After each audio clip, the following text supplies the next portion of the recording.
Welcome to BNC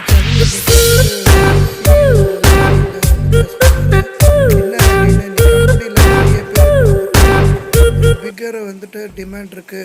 இந்த ப்ராடக்டை வந்து ஏன் வந்து நியூட்ரிஷன் வந்து கம்பெனி வந்து இவ்வளோ சக்ஸஸாக போகுது அப்படின்றத வந்துட்டு ரொம்ப சிம்பிளாக சிஎன்எஸ் அப்படின்ற அந்த நியூஸ் சேனலுக்கு வந்து பேட்டி கொடுத்தாங்க. Most of it's driven by demand, obviously.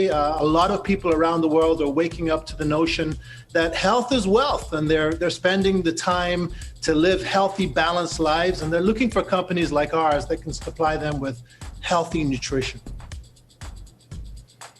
What is happening on the seller front? Are you finding that you're getting more sellers for the product because a lot of people are displaced from work or at home and they're looking for those kind of opportunities from a career perspective?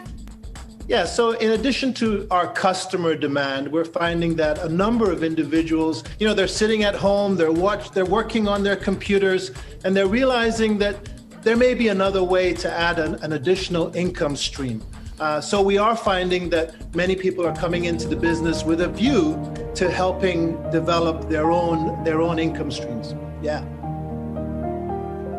John, it's Brian. Listen, those I talked to today ahead of this interview said that, yeah, you are a health company, but increasingly because of your new computer platforms, you are a data company as well. Without getting, I guess, too into people's personal privacy, how does harvesting all of this data about millions of consumer habits change your business strategy and perhaps its profitability?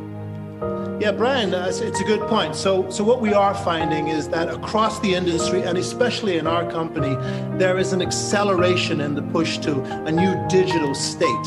All of our distributors and our customers, our company, we're really beginning now to leverage technology in what has been a very traditionally, very manual business. We're high touch, high tech. And so we are finding that we're gathering data now. We're understanding customer habits, consumer behaviors. People bought this, who bought that. Those kinds of things are now available to us. As we look to the future, a big part of our growth is likely going to come from our digitalization, the application of technology across our platforms around the world, 94 different countries. What about the core, multi-level marketing, John? Is that still a controversial term on Wall Street and with the regulators, or have you gotten past that? Yeah, no, so we are, our challenges of the past are behind us. Our future is so bright, and we're really focused on the business opportunity. There are many people out there who are looking for additional income streams. There are many people out there that are looking to start their own little businesses, and our job is to support them in that.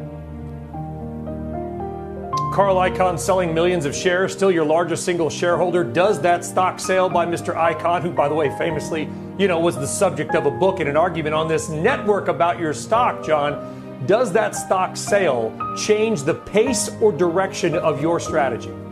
Oh, not at all. And in fact, Carl has been in the business now, been in the company 8 years. He's been a major shareholder. He remains our single largest shareholder today. And he's always expressed his support for the leadership and the strategy that we have in place. By the way, one of the finest leadership teams this company has ever seen is in place right now. Lots of tenure, lots of experience. And Carl, he's a major shareholder and remains so today, even after that sale.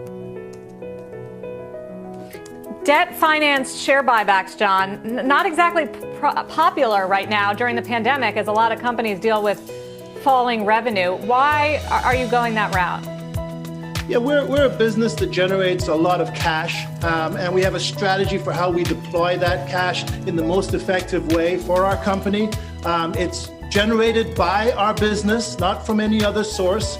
And we do what we think is right for the company on any given day, right for the shareholders on any given day.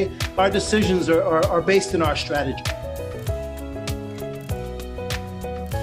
John, your company, especially the way that you're structured with your people and your sales folks and direct marketing, are sort of uniquely qualified to address the reopen because your business is truly people to people. When you look at your crystal balls, I'm sure you've got scientists and medical experts and who knows what else on your board or at least consulting you. What are you hearing around parts of the country about a kind of a return to, I hate to use the term normal, but you know what I mean? Yeah. So we have the advantage of having watched the pandemic as it evolved in China. We're in China and a number of other countries around the world, as you know. And so we've gotten to see kind of what works and what doesn't in many different settings. And so as it relates to the US, I think very clearly there's the impact of the disease and the pandemic itself on people's behaviors, on consumption.